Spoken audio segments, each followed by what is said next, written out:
2021. This is Dan Hook and Evan Barker coming to you from Hook Outdoors, located here on Cave Run Lake in northeast Kentucky, just off I-64. Cave Run Lake sits at 747 feet of elevation right now, which is basically 17 foot above summer pool. It has been on the drop, but it's very muddy, and as we've been discussing earlier here before we started the podcast, Cave Run right now has shovel-ready fishing, considering how muddy the lake is. It's as muddy as I've ever seen it in a while. Right now, the outflow below the spillway is, let's see here, the outflow is 2,867 CFS. I was out about lunchtime today, and I heard the sirens at the dam, so I'm having to assume that they are increasing the outflow. That's usually what they do whenever you hear those sirens going off. Water temps for the most part are in the mid 40s. You'll find anywhere from 42 to 49 degree water, at least that's what I've been hearing.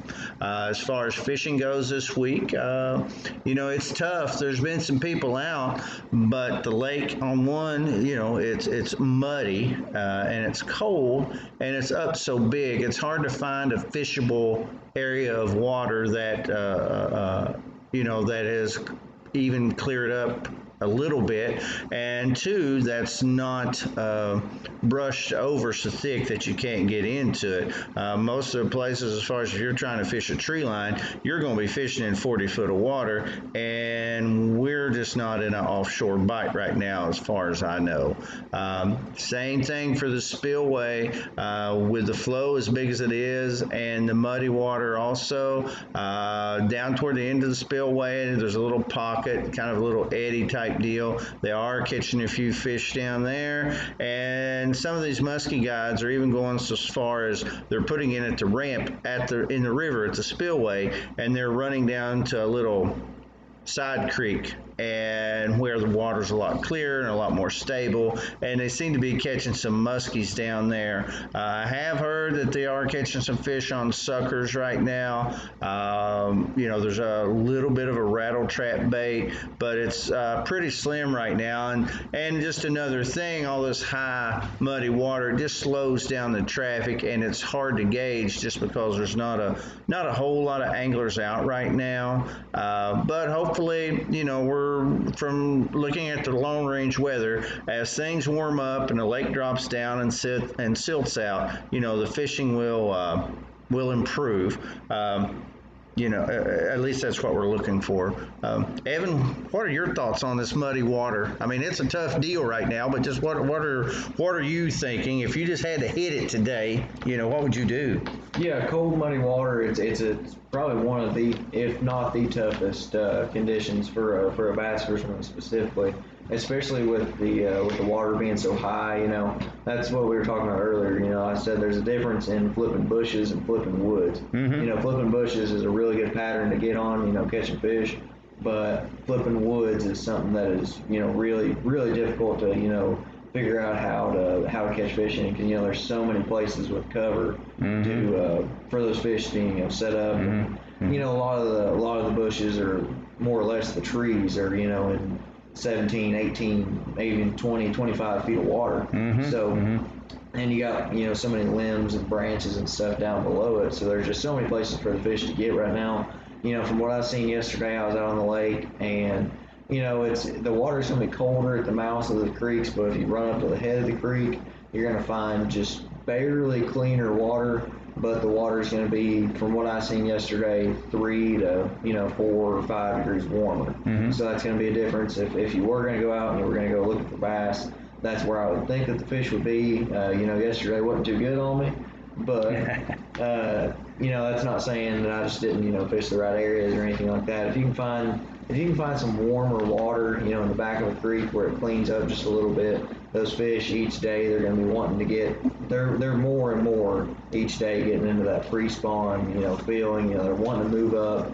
It's the time of year they're wanting to move up, but if the water temperature doesn't let them, then, they're kind of staging back. They're waiting for that one just breakout moment where they can all, the first wave of spawning fish can move up and, get on the flats. and do their business. But a pattern hard to beat right now is getting up there and flipping bushes shallow, flipping with a heavy jig or just like a normal flipping style setup, with a heavy tungsten on a Texas rig. But other than that, you can catch fish in the pre-spawn. One of the best baits is a spinner bait, chatterbait, moving baits like that, a square bill. Everybody talks about the reds being a really good pattern this time of year. Red craws, fire craws, like crankbaits, things like that. So just your normal pre-spawn, spring patterns will still work. We're just waiting on that one moment when that first wave of pre-spawn fish moves up, and it'll get really good. I think the water just needs to clear up somewhat, though, doesn't it? I mean, it's just it needs to clean up. I was out there yesterday and I was flipping black and blue, and I could see my bait maybe 2 or 3 inches down. I mean, that's just it's tough. It's tough right now with that little water clarity. Once it starts to clear up and clean up, the weather they're giving, we're supposed to be getting rain and the 50s and 60s and things like that, which won't help the case for the watercolor and the water level at all, but it'll help the water temperature. So those fish, they'll still move up with the water temperature gets right. But it's just going to be tough on us as fishermen getting back there and navigating to the backs of the creeks and through the woods to get to them. Didn't you say you saw some bait fish yesterday? There were bait fish everywhere sitting. They were out off the bank. They were suspended, and they were skipping everywhere over about 20 to 30 feet of water. Is that normal in your experience, or were you a little shocked or surprised? In June and July it is. But, I think just where we had the sun, specifically the sun on Wednesday when it was 70. It really heated up, degrees. And you got this muddy water that'll heat up faster. Right, it's so muddy it's basically just like hitting a dirt bank with the sun. So the surface water temperature is going to be way warmer than say when you get 4 or 5 or even 25 feet down below. It's going to be way warmer. So what I think those shad were doing was they were getting up high in the water column where that water temperature was significantly warmer, and they were just that's just where they were wanting to be that day. So I seen fish everywhere from Scotts Creek to Caney. I seen fish everywhere. Shad specifically, high in the water column and skipping out of water. I'd be curious, because the Corps hasn't started taking those samples yet, but I'd be curious what the oxygen level is right now, if it's that much difference between muddy water and clean water. Of course, a lot of this water is runny, and it was pretty well frothed up. It had a lot of current to it, at least on the upper end. Right. And I'd just be curious if the oxygen level is pretty high, or I don't know if the mud affects the oxygen level or not like that. I don't know. You think with the current that it would be more oxygenated than normal. When it's just like in the summertime when it's just sitting there just stagnant water, not really very very little current rolling through it. As opposed to like a normal river system or something like that, where you got, or a TVA lake or something, where you got constant current rolling through. But it would, after all this run in and things like that with the current, there should be more oxygen in the water. It's something I really there's there's a lot of mud there because you go down below the dam there and you look at the color of that water that they're releasing. And, certain times of the year, if they're pulling off the bottom, or if they're pulling off the top, or they're pulling off the middle, it'll have a different color to it, like the darker waters on the bottom and so forth. But, man, that water they're pulling off now, it's muddy. I mean, that river's just nasty, just thick looking and everything and all that. And so I don't know. I hope it straightens up here pretty soon. But we're getting a lot of calls. A lot of people, want to know what's going on and everything. So I just think if we could get a little break in the weather and this water get down, I think as far as from a retail standpoint, I think things will pick up really good. I know the local campground opened here. It opens this weekend, the 12th. The Twin Knobs here in the Danube Forest. This is their first weekend open, but a lot of their lakeshore campsites are, I would imagine, underwater right now. I would have to think anyway. So, they'll have their hands full getting the water back down and getting all that cleaned up. And I know the other campground at Zilpo, I know they've got some flooding issues over there also. and everything and all that. So, well, folks, we're going to take a little time out here, and we're going to listen to a word from our sponsor, Bill Lewis Lures, the maker of Rattle Trap. The only sound more enjoyable than the plop of your lure breaking on the surface of the water is the high-pitched squeal of your reel as you pull in your first bass of the day. To help ensure the first catch on your line is a fish, try the SB57 by Bill Lewis, the creators of Rattle Trap. The SB57 features a wide coffin-shaped bill that enables the bait to easily drive through brush, stumps, rocks, and more. Plus, its computer chip construction gives it that tight wiggle you and your next bass are looking for. The SB57 is Mark Daniels Jr.'s signature lure and is available at Hook Outdoors Tackle Shop, located on Cave Run Lake, or rattletrap.com. And now we're going to get into talking about Evans. I guess it was actually your first, what you would consider pro tournament, the BFL you just fished. Yeah, I guess you could call it that. And you went as the boater, the angler, if you will, and not the co-angler, and had a really good showing for the size of the field in your first tournament, and unfamiliar waters, I guess you'd say. I mean, it wasn't like you was a local hammer down there. You had a bit of a learning curve. So, if you just want to kindly walk us through your pre-fishing, and then we'll just go from there. Yeah, last weekend it was the first stop of the Mountain Division BFL series, and it was on Dale Hollow Lake. It was March 6th. It was a pre-spawn deal. I knew that going in, those fish wouldn't hardly be. They'd be in the pre-spawn stage, but they wouldn't be hardly to where, in the spring, everybody thinks about going and just, jacking big bags out of shallow water, throwing spinnerbait and things like that. Well, some guys done that, but it wasn't the predominant pattern, say, like if you had a tournament there in April. Right. Like I said, it was March 6th. Pre-spawn deal. Water was still cold down there, especially after we had that ice storm and everything like that. What was it, 2 or 3 weeks ago? Mm-hmm. So that kind of put a little bit of a setback on what the tournament could be. What was your water temps down there? It depended on the lake's big enough where it really varies a lot on where you are.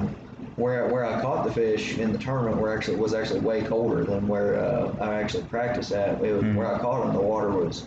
In the morning when I first put my trolling motor down in the tournament, it was 43 and a half to 44, kind of depending if you were at the mouth of the creek or the back of the creek. But by the end of the day, I had the late boat draw, and fortunately I got fished until 4:30 that day. And by the end of the day, the water warmed up to about 47 where I was at. I ended off on about the same in the same creek that I started in, so I had about a 3 or 4 degree water temperature jump in a day. But it was a really fun tournament. It was my first BFL, I guess I call it kind of semi-pro event. It was a big tournament. It had 221 boats, which to my knowledge, I'm not sure. I think that was one of the biggest mountain tournaments that they've had. Just looking back on past tournament weights, I looked at a whole bunch of them from years past all the way back into the 90s.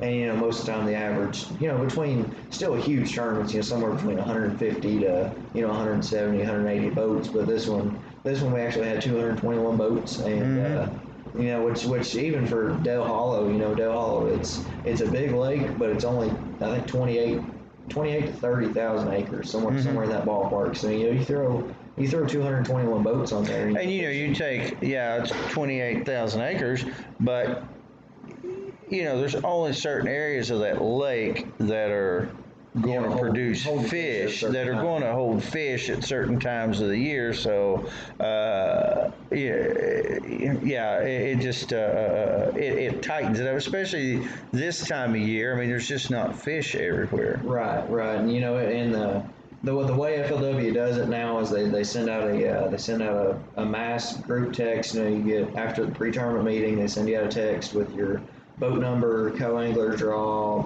all that stuff, takeoff time, weigh-in time, and and I guess you could say I got lucky in a way and drew boat 218 out of 221, which sometimes stinks, especially if it's a summertime tournament where you lose an hour of your best time of the day, which is in the morning in the summertime. Right. But I actually gained quite a bit, especially where it's pre-spawn, and it was actually a really warm day. I think it was right around 60 degrees, and there wasn't a cloud in the sky, so that water temperature was warming all day. Right. And I got to fish until 4:30 that evening. So, and at the takeoff, there's still 221 or I guess 217 boats ahead of me. But it's not like it takes 2 hours to get all those boats out.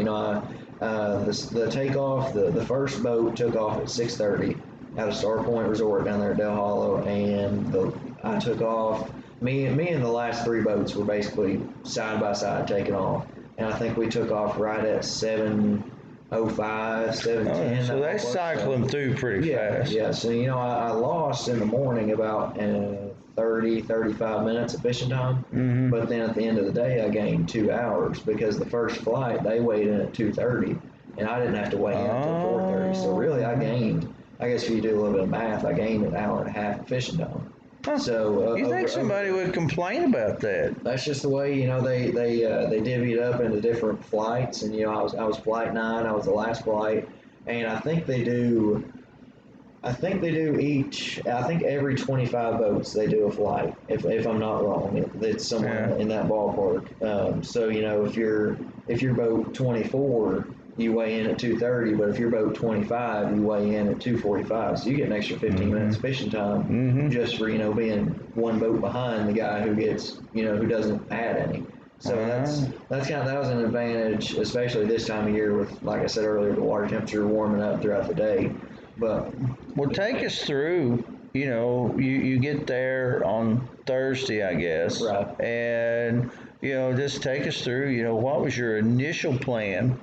And how that panned out for you, and then kind of how it all worked out there when you took off Saturday morning on tournament day. Yeah, so I left the house at about 3:30 Thursday morning, I think. So I was on the road by about 3:30. I wanted to get down there, by daylight or a little bit after, just so I could put in a full 12-hour fishing day in practice. And I got down there, it's about a 3-hour drive down there, so I got down there at about 6:30, which was 5:30 their times. They're in Central Time. The whole lake is there. And I took off from practice, and the first thing I noticed was the upper half of the lake where I put in at was just absolutely blown out. Like it was muddy. It looked about like Cave Run right now. Maybe not that bad. I can't imagine. It was muddy. I had about 6 inches of visibility in the water, so it was stained like heavily. Yeah. And I put in about 3/4 of the first day of practice up on that up end of the lake and around Wolf River, Illville Creek, all that stuff. And I was finding good water temperatures. The water temperature was up. The first day of practice, I put in the water was already 48 that morning, and and it was like 30 degrees that morning. The water was already 48, and then by the time when I ran up into Wolf River, I was finding 50s, 51s, things like that. So I figured, if I put in enough time up here in this warm water, that I would eventually find something, stumble on, a pocket where a group of fish had moved into, and I could maybe get a few bites, shake a few fish off, and save them for the tournament. But that didn't pan out, and I ran back down to the lower end of the lake at about probably 4 or 4:30 on the first day of practice, down to that clear water, and I ran into Sulphur Creek, and that water was a little bit cooler. I mean, it was like a 2-degree difference, but I still didn't get any bites in there. So whereas early in the morning I got a few bites up around Wolf River, Illville Creek, and all that stuff, and then on the second day, I basically told myself that I was going to stay in that muddy water, and because that's obviously where that warmer water was, so those fish should be a little bit farther along in the cycle, as far as spawning or getting close to spawning, moving up shallow. So I told myself that I was going to stay up there, try and expand and find something that would work. It didn't. You know, I stayed up there about all day, except for about the last maybe 2 or 3 hours of practice. Right. And you know, I tried to make something work. I caught one. I'm gonna be honest. I caught one fish in practice. I caught a 5 pounder on a spinnerbait in practice. Yeah. Which I mean, at least it was a 5 pounder. Hey, yeah. And not yeah. a 12 incher. Yeah. But you know, I caught a 5 pounder in practice. That's the only one I caught. Besides, well, I could have caught more, but I shook a few off on the first day of practice, and that was that after that day of practice, when I got back to the hotel and, you know, was just thinking about things and rigging rods and all that stuff, that just left a sour taste in my mouth. And I told myself that I wasn't going to run up there. I wasn't going to do it. I wasn't getting the bites to even have a chance at even cutting a check or getting, you know, decent points. I had a better chance of zeroing up there doing that than I did, you know, weighing in a fish or two. Right. So I told myself I was going to completely scratch it, and, you know, it worked out. I ran down. It's a funny story, actually. Told my co-angler, and I drew about the best co-angler I could possibly get. You know, he's a real nice guy. You know, gave me a little bit of gas money. I didn't want him to, but he just wouldn't not give it to me. So, but that was nice. He gave me some gas money. He's a real cool dude from down in Whitley City. Had a real good day with him. Talked to him a whole bunch about fishing and deer hunting and all that stuff. Right. I told him that morning when we was out of the marina, I said, we're going to run down to the dam. I've never even seen this end of the lake before in my entire life, but we're going to run down there and we're just going to go fishing. We're just going to go throw a jerkbait. We're going to throw an Alabama rig, just a whole bunch of different stuff. And it's about a 20 or 25 minute run from Star Point. And I got about 10 or 15 minutes into it, and it was about 28 to 30 degrees. And I looked over at him. That's and enough of that. It is too dang cold to run down the dam right now. We'll wait until later in the day to do that. So I pulled into just this random creek that I'd never seen in my life. And as soon as I put the trolling motor down, within about 3 hours, I had, you know, a good limit. I had about 11 and a half, 12 pounds. And, you know, it was just blind luck. I pulled in there and started catching them immediately on a jerk. So you completely just trashed. Of course, I mean, it's not like you caught fish anyway. Right. But I mean, your attack plan changed from Friday night to Saturday morning. Yeah. I got just a gut instinct. You know, I knew that water was a little bit cleaner. I liked that factor about it, and, you know, I just went down there, and, you know, I've got really good confidence in a jerkbait over about the past year, and, you know, I caught every one of them on a jerkbait. Yeah. It was a Jenko jerkbait, a Pursue's 110, really good bait, and, you know, it was just one of those things. I just looked over at the creek, and while I was running towards it, I kind of panned out on my mapping and looked at it and seen that it shallowed up pretty. Did you even know the name of the creek? I still couldn't tell you. I don't know it to this day. You know, I Could you find it again? Oh yeah, I could definitely find it again. I got it locked into the memory bank, but Lord knows I do not know the name of it. Yeah. But, you know, I ran about. Let me think. I ran about 5 creeks all day. You know, there's 5 smaller creeks. They were honestly about the size of Caney Creek on Cave Run. They're honestly about that same size. And I just ran 5 of them all day. You know, got lucky and, you know, caught, you know, I had a good limit. Had four largemouth and a smallmouth, which, you know, that was my only issue with kind of running down to the lower end of the lake, was weeding through the smallmouth to get the largemouth. But it worked out good where I ended up catching 4, you know, quality keeper largemouth, and then got the. Now, what is their limits down there size wise and stuff? They've got a 12-inch limit on spotted bass, a 15-inch limit on largemouth.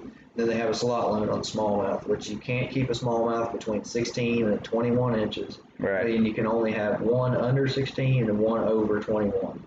So that kind of threw. So you can only have 2 smallmouth here regardless. Yep, you could absolutely whack the 21 inches or 22 inches all day long, but you can only keep one of them. Yeah. So that's the issue with Dale Hollow. But, you know, though, I mean, gosh, 21, 22-inch smallmouth, that's a pretty good sized fish. That'd be a nice kicker fish. That's a giant, yeah. Yeah, you know, my co-angler actually caught a 20-inch smallmouth on a chatterbait. Right behind me. We was fishing a secondary point. I missed him, apparently. Yeah. And he just threw right behind me. He was slow rolling that chatterbait on the bottom. And I seen his rod load up, and he swung into it. And I didn't see the rod move at all, so I just thought he was hung on a rock or something like that.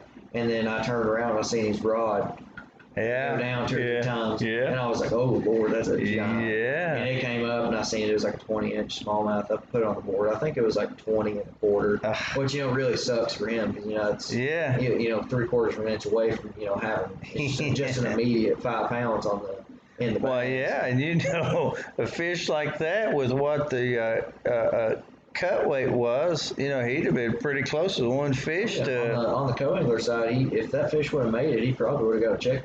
Really, for one fish? Yeah, that's right. I was thinking the angler side, but yeah, on the co-angler side, 5-6 pounds, and he'd have had a little bit of money. Yeah, and the cool thing about the BFLs is they pay down 20% of the field. Yeah. So where they had 221 boats, they paid down a substantial amount of places. Right. And I traveled down there. I had 3 boats that I stayed with, me and my buddy Bailey and Hunter, and my buddy Branson from down in Russell County practiced with me, and Bailey's high school partner that I fish against all the time. We're all big buddies. We know each other. He fished the co-angler side. Right. And we got fortunate. All 3 of us boaters cut a check, so that was good. Yeah. Had a good event, so I'm happy with it. Speaking of check cutting, what were like the top finishers? You say your top 5 or 6 guys. Were they all fishing about the same pattern you were, or was there something a little different? I mean, what's the winning weight was what, 22.8? Yeah, I think he had 22.8, which and it's that's. But now he's a local hammer though. Yeah, he's a local. He guides a little bit out there at Del Hollow, so And didn't you say you heard that he'd won a tournament on Sunday? The day? He won a tournament the next day down there too. He had like 19, almost 20 pounds. So he's just on a really good pattern. He's been on for like the past 3 weeks. So, it was no surprise to see him come in there with a big bag. So sure. But I know for a fact what he was doing. He was out there. He was off the bank. I'm good Lord, about positive. That's where he caught him, was off the bank. Out in grass. That's a really good pattern in the pre-spawn. On Del Hollow. He's out there in the grass. But I also seen him doing about the same thing I did at one point in the tournament. His offshore pattern. What was he doing offshore? I really couldn't tell you. Yeah. I heard a little bit of dock talk or whatever talking about it, but you can never know for sure. Yeah. I heard a few things of what he was doing, and they were all different. So you Okay. never know. But I was in the same area, as him all day. I was within 2 or 3 miles of him all day long. Sure. So that kind of helped clue me in, saying it's a good area. The fish are there. They're getting ready to move up. I was actually 50 yards away from him at one point. He was on one side of the creek and I was on the other. So that kind of clued me into knowing that I was kind of on the right deal, because I knew that he had been on fish for the past couple weeks. Mm-hmm. So it kind of worked out. It's for going on, and that was only my second time ever being on the lake. I'd spent back in 2018, I think. Me and Dad and Steve and Ethan, we went down there. We spent a weekend down there in January, which it's substantially different in January than it is in March. So that really it gave me an idea of what the lake looked like and all that stuff. But it really didn't help me on what pattern would work. But just to go down there and start off the year right, get some momentum going in the next tournament. Got finished 23rd out of 221 boats. In the mountain division. That's tough. That was what I was getting at. You finished 23rd there, and don't you have? Isn't there another mountain tournament here this coming weekend? It's not actually a mountain tournament. It's a Music City division. Okay, it's a different division. BFL, but different division. It's a BFL, but it's a different division. Basically, me and the group of guys I'm traveling with, we was talking the day before yesterday. We were like, hey, there's a Music City division tournament on Dale, next week. I'm sure those fish will be on about the same pattern. That's what I was going to ask you, if you thought it was going to be pretty close to the same pattern. I know they got a lot of weather, a lot of water coming in, and and that can change things, but if things stay pretty consistent, will those fish still be on a similar bite, you think? They'll be similar. I'm sure there will be some fish. See, the fish in the pre-spawn, they don't all go up at the same time. They move up in waves. So that I'm expecting next week to be able to catch a few fish in a different wave. Whereas most of the fish last week, they were more in the pre-spawn deal. There were still fish up shallow, but there wasn't enough to base a pattern off of. You know what I mean? So I'm thinking next week you might be able to find more fish up shallow, especially with the weather they're giving. They're giving, rain every single day until next Thursday when I get there. Right. So, it's going to change a little bit. The water's going to rise, so I'm guessing I'm going to be fishing in the same areas next week. You know, as far as that same 5 or 6 whatever it was creeks that I was in. Right. Because I know that there is a healthy population of largemouth. That's my biggest thing is knowing that the largemouth are there. Because I can. It's fun. In the tournament, I think I caught 10 or 11 smallmouth in the tournament, but I can only weigh in one. Yeah. So I had one that was like 15 and 7/8, and fat as a board. So that worked out really good, and it actually weighed it weighed more than my smallest largemouth. It was like a 16 and a half incher. So cool. That just puts into perspective how much those smallmouth weigh. How girthy and just how big they are. And I'm sure I'll be fishing in the same area because I know there's largemouth there. Right. But I'm just going to expand a little bit on what I was doing. I'm sure I'll be doing a little bit of the same stuff in practice just to see if it'll work. And if it does work, I'm going to completely leave it and not do it again just to go see if I can get on a different pattern because I don't want to. It's fun and all to go down there and just blister them all day and catch them, but that doesn't do you any good come tournament. So no. I'm gonna probably bend a few treble hooks in, take a few treble hooks off, go throw a jerkbait around a little bit. If I get a few bites, sure, that'll be good. I'll set it down, put it in the rod box, probably just not even have it in sight, and then just go kind of try and expand on something else and see if there's something better there. Sure. I know that a jerkbait is an extremely good tool in the pre-spawn, and it catches a lot of fish, but you can't, especially in a tournament fishing, mindset, you can't get hung up on one thing and say, you can't just show up. This is the best thing that there is when, you can get beat by somebody out there dragging a jig or throwing a Carolina rig or maybe throwing a crankbait or something like that. Yeah, I mean, you have to have confidence in what you're throwing, but you can't be so caught up in it that you refuse to see any other patterns and refuse to adapt or change or whatever. Right. I think that's the whole thing with a lot of these professional anglers that you watch on TV, like a lot of these elite series guys.